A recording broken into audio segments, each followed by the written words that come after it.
미국에서 실제 있었던 이야기입니다. 우리나라는 그 태풍이라고 이렇게 이야기하지만 미국에서는 허리케인이라고 이야기를 합니다.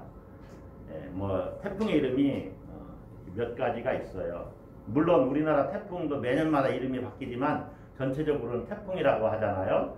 그런 것처럼 전 세계적으로 4가지 종류의 태풍이 있는데 뭐 윌리, 사이클론, 허리케인, 태풍, 타이푼이죠. 미국 쪽에서 이렇게 이 부는 태풍을 허리케인이라고 하는데, 미국의 허리케인은 이 토네이도, 회오리 바람을 일으키면서 도는 이러한 특성이 있어요. 그래서 여러분 보면은 쫙 빨리 올라가면서 막 이렇게 올라가잖아요. 이 토네이도가 한 마을을 휩쓸었습니다. 한 마을을 휩쓸고 지나가면서 종려주일에 교회와 교회를 휩쓸고 지나간 거예요. 그래서 교인들도 그리고 목사님의 딸이 목숨을 잃었습니다. 부활절을 하러 한 주 앞둔 종려주일에. 그 상황에서 일주일 후 부활절 예배를 드리는데 목사님께서 아주 의연하게 태연하게 설교를 하신 거예요. 그것이 이제 이야기가 전해졌겠죠. 그렇게 슬픔당한 교회인데 목사님이 아주 평상시와 다름없이 그렇게 설교를 하시더라. 그래서 한 기자가 찾아가서 물었습니다. 목사님, 이런 상황에서 목사님의 믿음이 흔들리지 않습니까? 어떻게 믿음을 지킬 수 있습니까? 그때 목사님이 이렇게 대답을 했습니다. 아니요. 내가 믿음을 지키는 것이 아니라 믿음이 나를 지켜줍니다. 믿음이 나를 지켜줍니다. 제가 이 말씀을 듣고서 잔잔한 감동을 받았어요. 여러분 어떻습니까? 내가 믿음을 지키는 줄 알았는데, 그래서 내가 이럴 때도 믿음을 잃지 말아야지, 하나님 원망하지 말아야지, 왜 내게 이런 일이 일어났냐고 하나님께 항변하고, 또 심지어 어떤 사람들은 믿음을 떠나잖아요. 그래서 내가 믿음을 지키는 줄 알았는데 실제로는 그 위기 상황, 그 슬픈, 그 아픔, 그런 상황을 이겨나가도록 내 믿음이 역사를 하셨다는 거죠.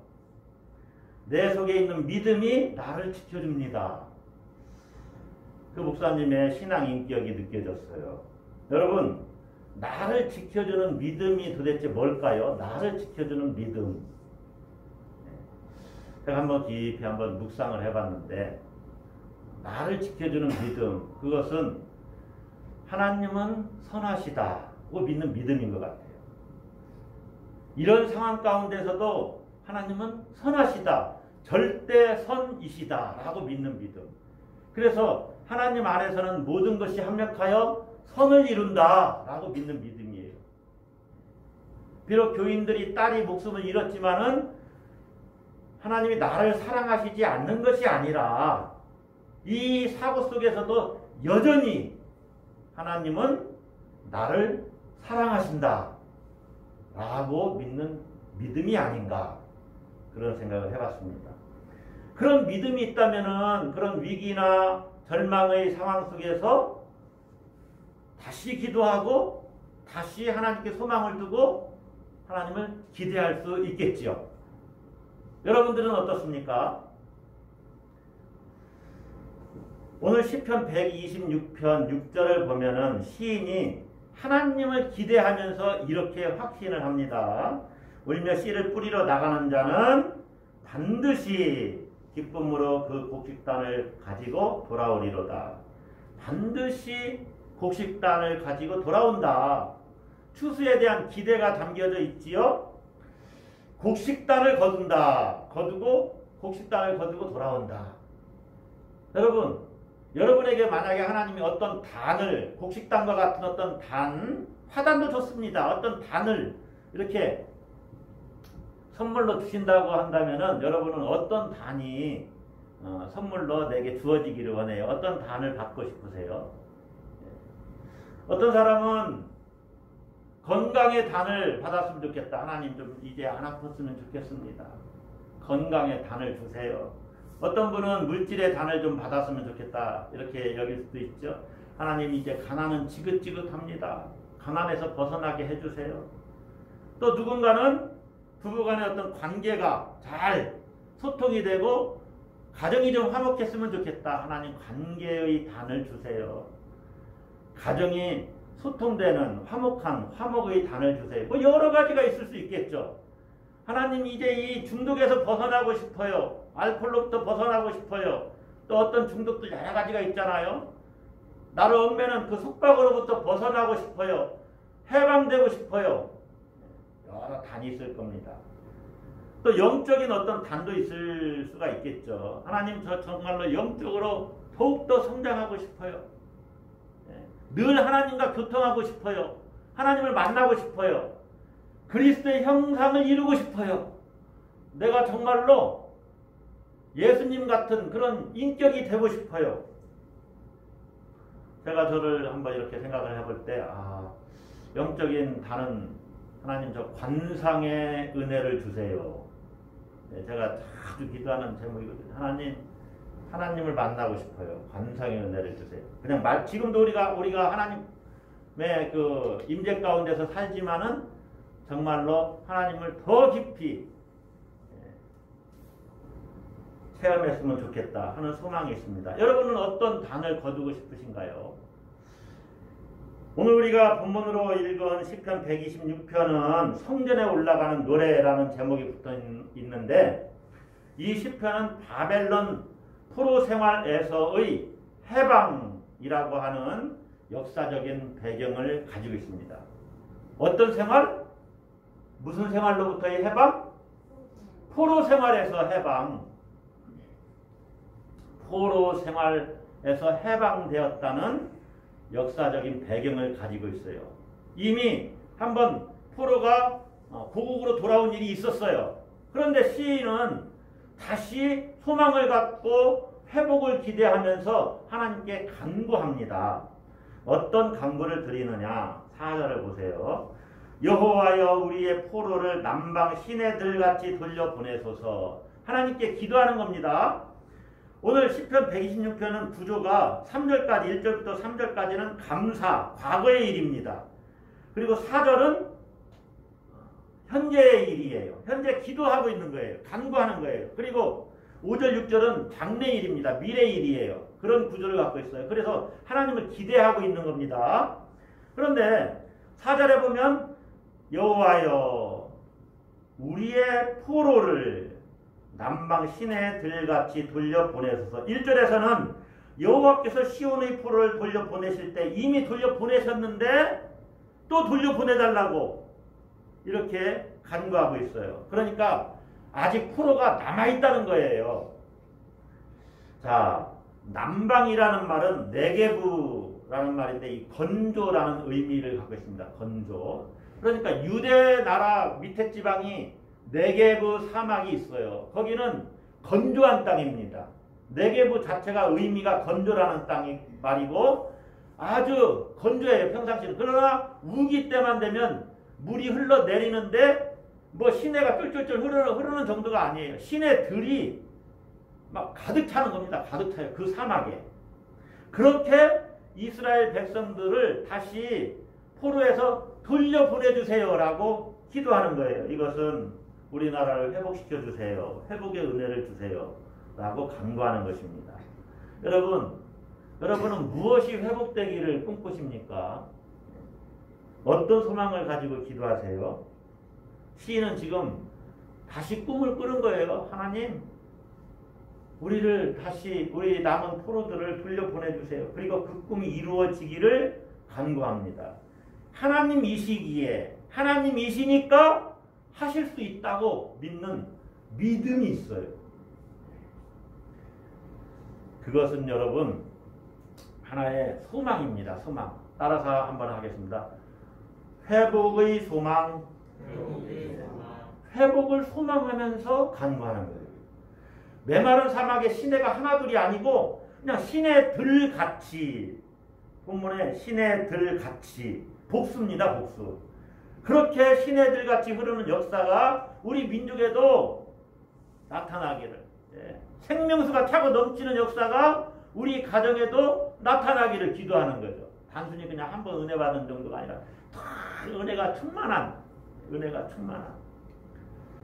여러분, 우리 가정과 교회, 여러분 삶 속에 남방 시내들 같이 정말로 성령의 단비를 내려주셔서 기도하시기를 바랍니다. 시인이 포로 귀환의 소망을 품고 기도할 수 있었던 그 이유가 있습니다. 이것은 과거에 1절에 보시면 과거에 이미 하나님이 포로 귀환의 은혜를 베풀어 주셨거든요. 여호와께서 시온의 포로를 돌려보내실 때에 우리는 꿈꾸는 것 같았도다. 여러분, 이스라엘 나라가 솔로몬 이후로 북이스라엘, 남유다로 이렇게 분열 왕국이 되지요. 그런데 북이스라엘은 주전 722년에 아수르에 의해서 멸망합니다. 멸망하기 하면서 1차, 2차에 걸쳐서 포로로 끌려가요. 아수르 나라에. 아수르 나라는 나중에 망하고 바벨론이 들어서요. 그러니까 한 나라가 망할 때는 그냥 망하고 곧바로 딱 다른 나라가 세워지는 게 아니라 같이 이렇게 경쟁을 하잖아요. 그러면 이 나라가 딱 이 나라를 잡아먹는 거죠. 그러니까 바벨론이 막 일어나면서 커지면서 아수르를 멸망시켜요. 이 바벨론이 결국은 유다 나라도 멸망시키는데 주전 587년에 유다 나라가 또 망해요. 근데 망하기 대략 20년 전쯤부터, 정확하게는 한 18년 정도 되는데, 유다 나라를 침공하면서 포로를 데리고 자기 나라로 끌고 가는 거예요.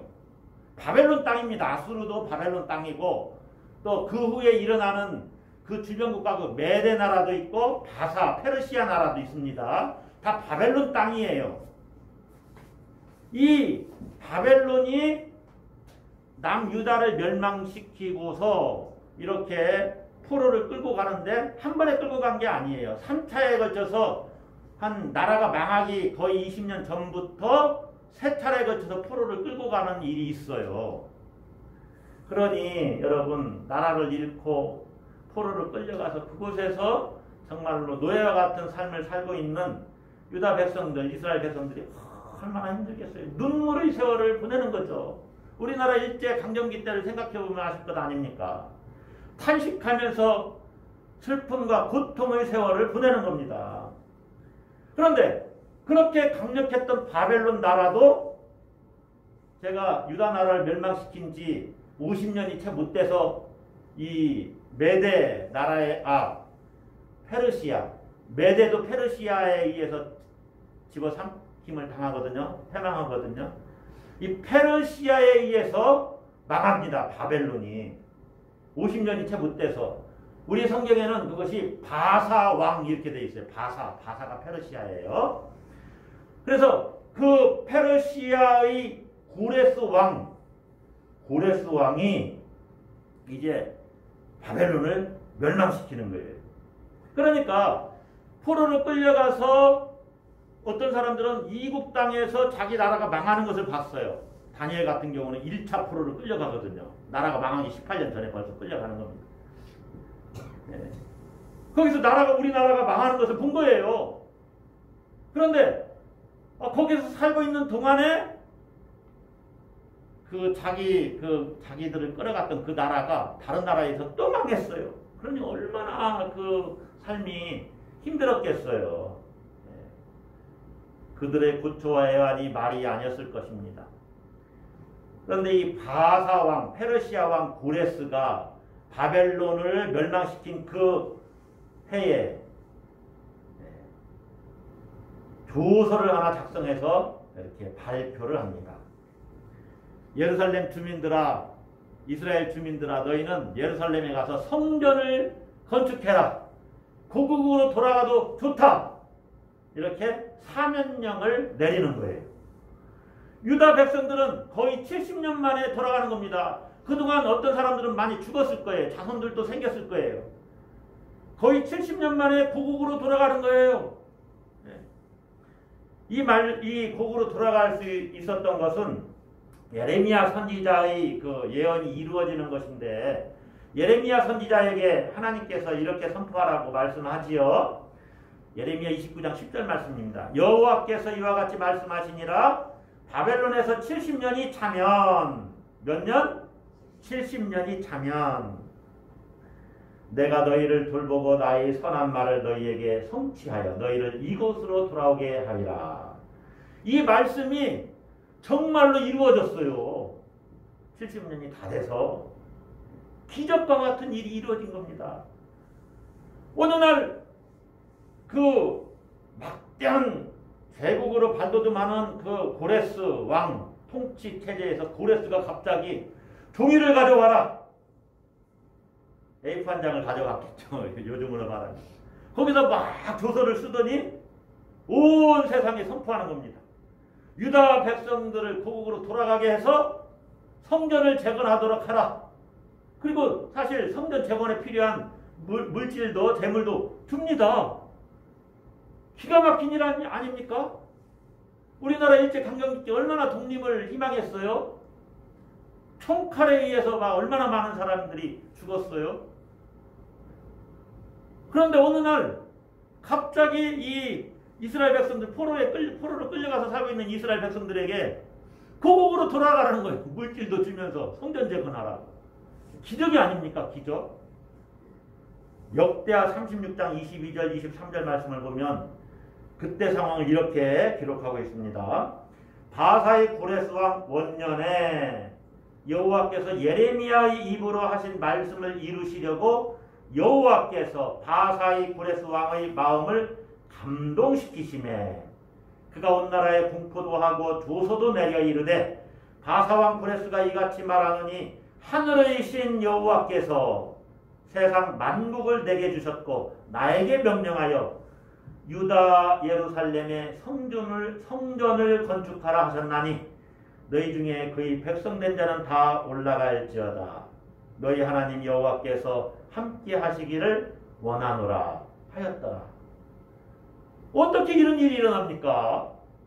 그냥 붙잡고 있으면 전쟁이 일어나면 유다 백성들을 먼저 앞에 세우든지 방패막으로 또 노예 생활을 하고 있으니까 얼마든지 부역을 시킬 수 있는 국력이잖아요. 국력. 근데 돌아가라는 거예요. 돈도 주면서 성전 재건하라고 물질도 주면서 기자재를 주면서 무려 5만 명 가까이가 예루살렘으로 돌아옵니다. 오늘 사절에 간구하고 있는 이 시인은요, 그때를 경험한 사람이에요. 그래서 이렇게 탄성하면서 기뻐하는 거예요. 여호와께서 시온의 포로를 돌려보내실 때의 1절이죠. 우리는 꿈꾸는 것 같았도다. 마치 그때를 생각해보면 꿈꾸는 것 같아요. 꿈이 아닌가 싶어요. 세상에 그런 일이 있을까? 여호와께서 시온의 포로는 뭡니까? 시온은 이 예루살렘을 지칭하는 겁니다.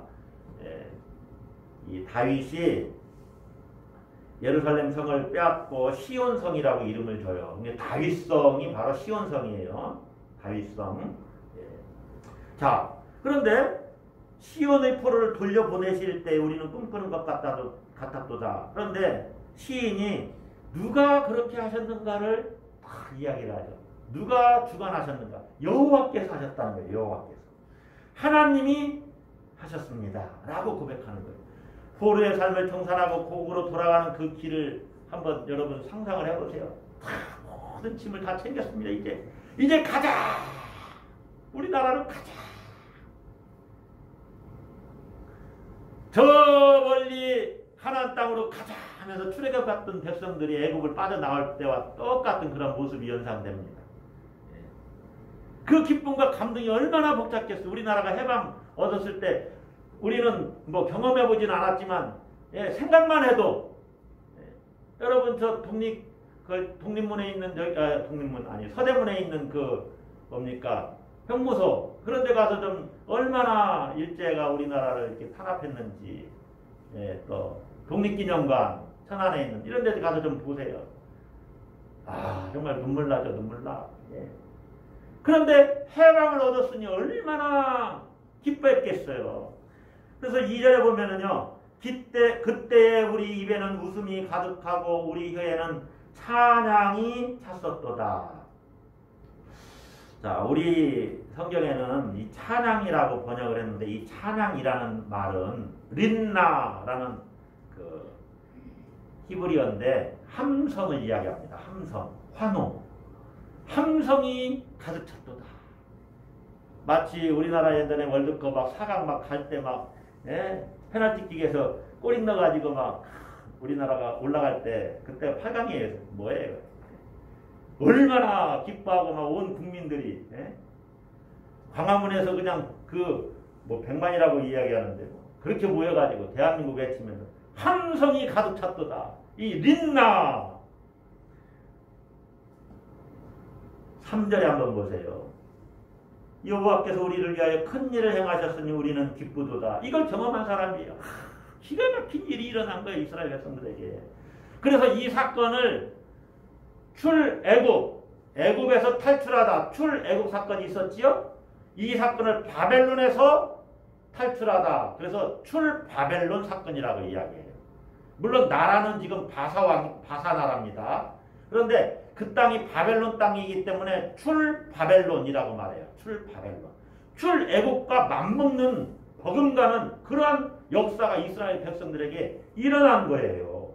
모든 속박을 끊고 참 자유와 해방을 맞은 것입니다. 그 꿈같은 일들을 주변 나라 사람들도 보고서 뭐라고 말하냐면은 야, 이스라엘 백성들이 포로 생활을 끝나고 고국으로 돌아가네. 어떻게 이런 일이 있을 수가 있어. 어떻게. 진짜 놀랍다. 그들이 믿는 하나님이 이 일을 행하셨나 봐.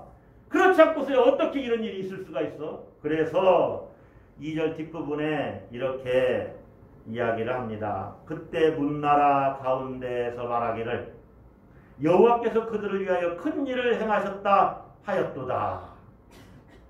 여호와께서 큰 일을 행하셨도다. 여러분, 시인은 지금 그 포로에서 돌아올 때의 그 감격과 기쁨을 가지고 하나님 앞에 나가서 간구하는 겁니다. 그 환호와 함성, 그 기쁨을 회고하면서 어떤 기도를 하는 겁니까? 그 땅에 남아있는 아직 돌아오지 않은 자들이 좀 있거든요. 그 땅에 남아있는 포로들도 이제 돌아오게 해주세요. 간구의 내용이에요. 그 땅에 아직 남아있는 포로 생활하고 있는 우리 백성들이 아직도 있습니다. 그들이 남방 시내들같이 돌아오게 해주세요. 다시 한번 회복의 은혜를 달라고 간구하는 것입니다. 여러분, 어떤 일을 우리가 하나님께 간구할 때 성경에 있는 말씀을 붙잡고 기도하든지 아니면 내게 일어난 기적의 역사를 묵상하면서 기도하는 겁니다. 그때도 이렇게 은혜 베풀어 주셨잖아요, 하나님. 그러니 다시 한번 은혜를 주세요. 다시 한번 기적의 역사를 주세요. 그래서 기적을 묵상하면서 기도하셔야 돼요. 기적을 묵상하면서. 제가 처음에는 회복을 소망하면서 간구하라 그랬죠. 두 번째로는 기적을 묵상하면서 기도하는 겁니다. 기적을 묵상하면서. 하나님 예전에도 이렇게 은혜 베풀어 주셨잖아요. 그러니 다시 한번 은혜를 주세요. 다시 한번 은혜를 주세요. 다시 한번 모든 속박이 끊어지기를 원하오니 속박이 끊어지게 해주세요. 여러분, 무엇에 속박되어 있는지 아무 상관이 없어요. 하나님께서 행하시면 그 속박이 끊어집니다. 여호와여, 주께서는 주에게는 불가능한 일이 없는 줄 믿습니다. 하나님이 행하시면 됩니다. 하나님이 살아계시고 전능하심을 믿습니다. 지금 70년이 다 되었지만은 하나님이 행하시면 됩니다. 이방 나라의 왕인데 어떻게 그가 예루살렘으로 돌아가라 이렇게 말할 수가 있어요. 우리 5만 명 가까이 되는 사람이 그래서 돌아갈 수가 있어요. 정말로 기적과 같은 일이 일어난 겁니다. 여러분, 오늘 성령 강림 후 제22주 주일인데 성서일과 본문, 복음서 본문은 마가복음 10장 46절 52절입니다. 그 본문은 여리고의 맹인 거지 바디메오가 주님께 나와서 간구하는 내용이에요. 맹인 거지 바디메오가 예수님이 지나가시는 소리를 듣고 외칩니다. 다윗의 자손 예수여, 나를 불쌍히 여기소서. 많은 사람들이 그냥 맹인커니가 다윗의 자손 예수여 나를 불쌍히 여기소서 외치니까 잠잠하라, 조용하라, 조용히 해. 제가 뭐 이렇게 좀 말을 순화해서 이렇게 이야기를 했지만 막 욕하면서 조용히 하라고 했을 거예요. 바디메오가 아랑곳하지 않고 더욱더 큰 소리로 더욱 크게 소리 질러 이렇게 돼 있어요. 성경. 더욱 크게 다윗의 자손이여 나를 불쌍히 여기소서. 주님이 데려오라. 데려왔어요. 주님이 묻습니다. 내게 무엇을 하여 주기를 원하느냐? 선생님이여 보기를 원하나이다. 바디메오가 어떻게 됐습니까? 어둠에 속박되어서 살았던 바디메오가 이제 빛의 세계로 나오게 됩니다. 눈을 떠서 보게 됐어요. 할렐루야. 외치는 거예요. 외치는 거예요. 만왕의 왕이신 예수시여 나를 구원하소서. 나에게 있는 이 속박이 끊어지게 하소서. 간절히 내게 베풀어 주신 기적의 역사, 날 구원하셨잖아요. 이 기적이 있죠. 구원의 역사를 생각하면서 간구하는 겁니다. 여러분 어떤 속박으로부터 벗어나고 싶으십니까? 가난의 속박에서 벗어나게 해주세요. 질병의 속박에서 벗어나게 해주세요. 실업의 속박에서 벗어나게 해주세요. 주님 좀 취직 좀 되게 해주세요. 여러 가지 뭐 다 기도할 수가 있겠죠. 주님 이 중독에서 좀 끊어지게 해주세요. 술에서 좀 벗어나게 해주세요. 하나님 이 관계의 단절에서 벗어나서 관계가 이루어지도록 소통되게 해주세요. 사탄의 유혹에서 벗어나게 해주세요. 시인은 하나님께 간구하면서 반드시 하나님이 들어주실 것이다. 확신을 가지고 하나님을 기대하면서 이렇게 나아갑니다. 따라서 한번 하겠습니다. 추수를 바라보며 과거에 베풀어 주신 기적을 묵상하면서 기도해야 되지만 미래에 베풀어 주실 그 추수 곡식단을 내가 거두게 되리라. 이걸 꿈을 꾸는 겁니다. 꿈을 꿔요. 여러분 꿈을 꾸세요. 꿈을. 저는 가끔 농촌에서 혼자 사는 사람들 이렇게 그런 거 뭡니까? 산속에서 사는 거 가끔 유튜브 동영상도 보고 또 전원 생활하는 사람들 이렇게 보면서 야, 내 생전에 조그맣게 흙집이라도 하나 짓고 흙집이 좋대잖아요. 세면집보다. 그래서 흙집이라도 하나 짓고 살 날이 올까? 그럼 나 어디서 살아? 그냥 꿈꾸는 거예요. 우리 집사람은. 이거 탁상 공론이야 여보. 은퇴가 아주 뭐 꿈꾸는 건 돈 안 들잖아. 제가 그래요. 여러분 좀 꿈을 꾸세요. 여러분에게 이루어지고 소망하는 바가 있지 않습니까? 시인이 어떤 꿈을 꾸고 있느냐? 5절 한번 봅시다. 눈물을 흘리며 씨를 뿌리는 자는 기쁨으로 거두리로다. 6절은 이거에 대한 반복이면서 조금 더 이렇게 확대되어서 확신을 하고 있습니다. 울며 씨를 뿌리러 나가는 자는 반드시 기쁨으로 그 곡식단을 가지고 돌아오리로다.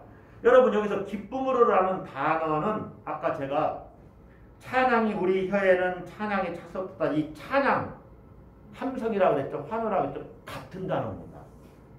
그러니까 눈물을 흘리며 씨를 뿌리는 자는 함성을 지르면서 거둔다는 거예요. 함성을 지르면서 곡식단을 가지고 돌아온다는 거예요. 얼마나 신나겠어요. 예?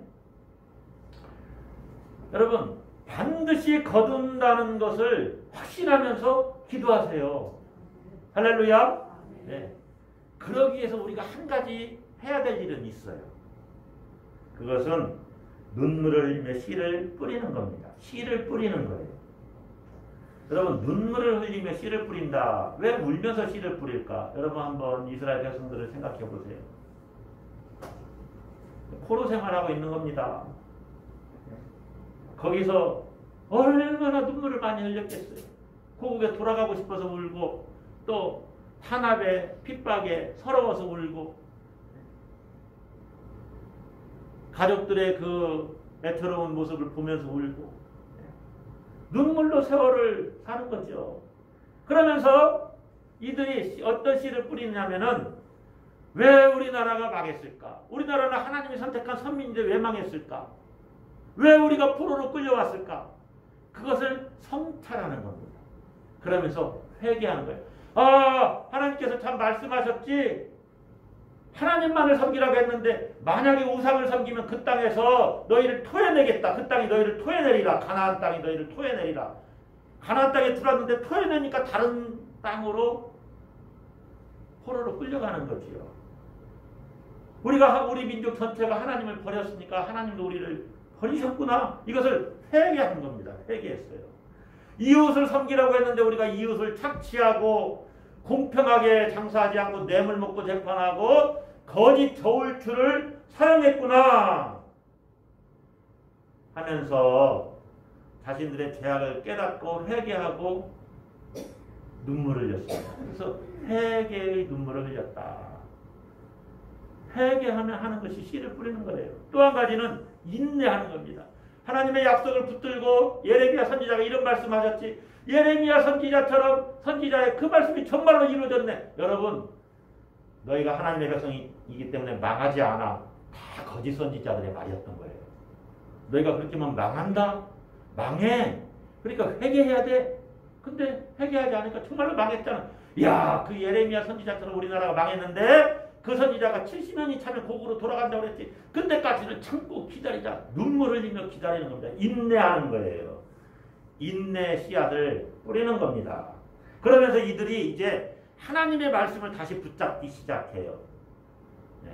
말씀을 읽고 묵상하고 기억하고 읽고 묵상하고 그래서 함께 나누고 그래서 작은 기도처를 만듭니다. 이게 회당이에요. 회당. 그래서 회당이 시작되는 거예요. 신화보급. 그래서 회당이 시작된과 함께 포로기 때 이제 유대교가 출발을 하게 되었어요. 말씀만이 남았어요. 이제 고국으로 돌아가도 예루살렘 성전이 없어요. 솔로몬 시대에 지었던 성전이 다 회파돼 버렸어요. 그러니까 거기 고국으로 갈 수도 없지만 가도 모일 성전이 없는 거예요. 회당 중심으로 하나님의 말씀에 헌신했어요. 그래서 이들이 흘린 씨앗은 뭐였냐면은 회개의 씨앗이었고 또 인내의 씨앗이었고 헌신, 말씀의 헌신의 씨앗이었다는 거죠. 그래서 이들이 신앙으로 다시 무장할 수가 있었던 거예요. 여러분, 이들은 하나님의 은혜를 사모하면서 이렇게 회개하고 인내하면서 헌신했어요. 그러니 하나님께서 그들을 그냥 내버려 두십니까? 곡식단을 거두고 돌아오도록 허락하시는 거죠. 자, 이제 말씀을 마칩니다. 여러분, 다시 꿈을 꾸세요. 여러분, 어떤 꿈이 이루어지기를 원하십니까? 다시 회복의 소망을 가지세요. 돌아온 이스라엘 백성들이 잔해로 가득 차 있고 폐허가 된 이스라엘 땅, 그 고토에서 이제 다시 씨앗을 심는 일을 한번 생각을 해보세요. 씨를 가지고 가는 자들이 이제 단을 가지고 돌아오는 것을 생각해 보세요. 우리도 씨를 가지고 나가야 되는 거예요. 여러분, 훌륭한 타자가 되길 원하면 남들 잠잘 때 나가서 방망이라도 휘둘러야 되는 거예요. 끊임없이 몇천 번, 몇만 번이라도 휘둘러야 스트라이크 아웃당하지 않고 홈런을 치는 것 아니겠습니까? 끊임없이 씨를 뿌리는 거예요.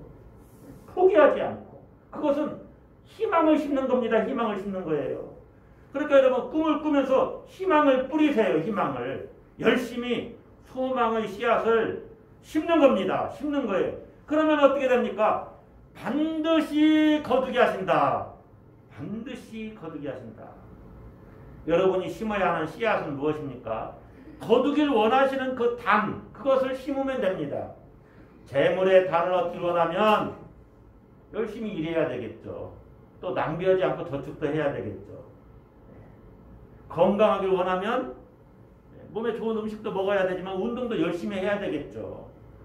면역력이 나쁜 것들은 먹지 말아야 되겠죠. 그것이 씨앗을 심는 거지요.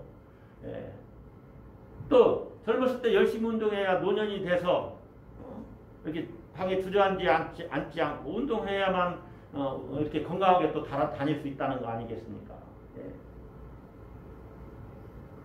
영적으로 성장하길 원하면 말씀과 기도의 생활에 헌신해야 되겠죠. 말씀 많이 읽고 묵상하고 외우고 그 말씀이 내 안에 충만해지도록 나를 거기에 들여야만 영적으로 더 성장하겠죠. 그리고 하나님이 원하시지 않는 삶을 버려야 예수 그리스도의 형상이 이루어지겠지요. 곡식단을 원하면 곡식의 씨를 뿌려야 되지요. 곡식단을 거두기 원한다면서 씨앗을 뿌리지 않으면 어떻게 그 단을 거둘 수가 있습니까? 눈물의 파종 없이는 추수의 기쁨도 없습니다. 따라서 여러분 포기하지 말고 갈라디아서 6장 9절 말씀에 우리가 선을 행하되 낙심하지 말지니 뭐 착한 일 하는 거 이런 거 얘기하는 거 아닙니다. 선을 행하되 하나님 말씀 따라 사는 거죠. 낙심하지 말지니 포기하지 아니하면 때가 이름에 거두리라. 반드시 하나님이 거두게 하신다는 것입니다. 자, 그러면 제가 현재 우리가 해야 되는 일, 간구하는 일인데 이 4절에 간구가 이루어졌을까요? 여호와여 우리의 포로를 남방 시내들같이 돌려보내소서. 여러분 실제로 이루어집니다. 1차 포로 귀환하고서 주전 537년이죠. 페르시아 왕 그 고레스 왕에 의해서 이루어진 다음에 무려 79년 만에 2차 포로 귀환이 이루어집니다. 그리고 전체적으로 또 주전 444년에 완전한 포로 귀환이 이루어졌습니다. 할렐루야. 시인은 그걸 내다보면서 간구했지만 우리는 그걸 알아요. 하나님의 선하심 가운데 응답해 주신 거예요. 세 차례에 걸쳐서. 여러분, 여러분의 기도에 씨앗을 심으십시오. 간구의 씨앗을 심으세요. 회복을 소망하면서, 기적을 묵상하면서, 그리고 추수를 바라보면서. 그러면 때가 되면 반드시 응답이 있을 것입니다. 할렐루야. 따라서 하겠습니다. 반드시 거두리로다. 기도하겠습니다.